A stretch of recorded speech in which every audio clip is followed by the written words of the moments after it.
তোমরা কেমন আছো? আমি তো ভীষণ ভালো আছি। চলে এলাম মায়ের কাছে পুজো দিতে। তা জানো তো, আমি মায়ের পুজো দিচ্ছি আর তোমাদের সাথে মনের কথাগুলো বলছি যে আমার দুটো মানসিক জমা হয়ে গেছে। একটা মানসিক করেছি ফলেছে, আর একটা করেছি ফলেছে, কিন্তু মাকে আর দেওয়া হচ্ছে না। আজ দেই কাল দেই করে আর দেওয়া হচ্ছে না। যে মানসিকের পুজোটা একরকম আর রোজ পুজো দিয়ে যাওয়াটা কিন্তু আলাদা। রোজ পুজো দিই কিন্তু মানসিকের পুজোটা দিতে পারছিলাম না। তা আমি বলেছি ঘুম থেকে উঠে আজকেই দেবো, যেভাবেই হোক আমি আজকেই দেব। তা সব কিছু রেডি করে একদম সকালবেলায় এসে মানে ঠাকুরের ঘরটর মুছে বাসন টাসন মেজে তারপরে বাড়িতে গিয়ে ফল টল কেটে ফুল টুল তুলে সব কিছু রেডি করে তারপরে কিন্তু মায়ের কাছে পুজো দিতে এসেছি। আর পুজো দিচ্ছে আর মাকে বলছি, মা আমি যেমনভাবে পারি তেমনভাবেই তোমাকে পুজো দিচ্ছি।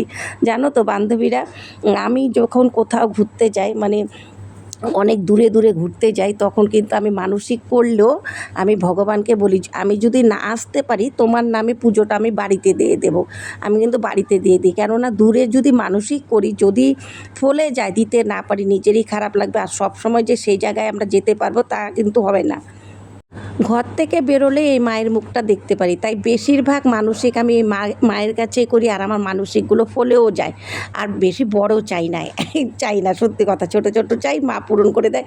বড়ও চাবো, বড় চাওয়ার দিন এলে বড় চাবো, তা বড় চাবো না, মাকে বলি সবাইকে তুমি ভালো রাখো, আর কিচ্ছু চাই না। বরঞ্চ আমাদের থেকে যারা কষ্ট করছে তাদের কষ্টটা দূর করো মা। সত্যি কথা মন থেকে বলছে মা। পুজো দিচ্ছে আর মাকে বলছে মা আমরা তো ভালো আছি, আমার বান্ধবী টান্ধবী সবাই যাতে ভালো থাকে।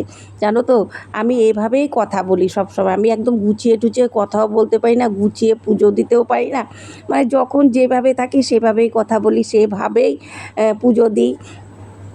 তবে আমি একটা সত্যি কথা বলি যে আমি বিপদে পড়লেই শুধু মায়ের কাছে আসি তা না, আমি কিন্তু সব সময় মায়ের সাথে কথা বলি। মাঝে মাঝে জিজ্ঞাসা করি মা তুমি কেমন আছো, বলে ভালো। আমি কিন্তু সব সময় মাকে ডাকি, সুখেও ডাকি দুঃখেও ডাকি। তার জন্য মনে হয় মা আমার কাছে সব সময় মাকে আমি পাই বা যে কোনো কিছু চেলে পেয়ে যাই। আর জানো তো কখনও যদি কোথাও যাই মানে আমরা এখান থেকে যখন বের হই রাস্তা দিয়ে যাই তখন কিন্তু আমরা প্রত্যেকে মাকে প্রণাম করে যাই। আমাদের মানে এটা হচ্ছে অনেক পুরনো পুজো, অনেক পুরনো পুজো জানো তো। তাই আগে যারা পুজো করেছে প্রথম চালু করেছে তারা হয়তো এই পৃথিবীতে নেই, তারপরেও অনেকে করেছে, আমার জেঠিমারা করেছে তারাও নেই, এখন কিন্তু আমরা করছি। হয়তো একসময় আমরাও থাকবো না। এখন আমরা ৫-৬ জন মিলে আমাদের পাড়ার মহিলারা মিলেই পুজোটা করছে। যাই হোক পুজো করতে করতে সব বাচ্চারা চলে এসেছে, বাচ্চারা প্রসাদ নেবে। আমি তখন বললাম তাহলে তুই দাঁড়া, আমি মাকে প্রসাদটা খাইয়ে তারপরে তোদের প্রসাদ দিচ্ছি। তারপরে সবাইকে এদিকে প্রসাদ দিচ্ছি, তার মিডিলে কিন্তু আমি একটা ভিডিও বানিয়ে ফেলেছি। তো দেখেছো আমি একটা নাচের ভিডিও করেছি, তা বাচ্চা সবাই এসেছে, তা এদিক দিয়ে দাদা আমার ভাসুর যাচ্ছে, দাদাকে ডাক দিলাম, দাদাকে গিয়ে দৌড়ে প্রসাদটা দিয়ে আসলাম। আর আমি পুজো দিলে না প্রসাদ আর বাড়িতে নিয়ে যাই না, আমি সবার মাঝে প্রসাদ দিয়ে তারপরে যাই। তা দাদাকে ডাকতে ডাকতে দাদা সাইকেল নিয়ে থেমে প্রসাদ নিয়ে গেল। এখন সবাইকে ডেকে ডেকে প্রসাদগুলো দিচ্ছে, কেননা প্রসাদগুলো না পরে রাখলে পিঁপড়া ধরে, কেননা প্রসাদ আমি নষ্ট করতে চাই না। যাই হোক পুজোটা দিতে পেরে ভীষণ ভালো লাগলো। সবাই ভালো থাকো, সুস্থ থাকো, আর দেখা হবে নতুন নতুন ভিডিওতে।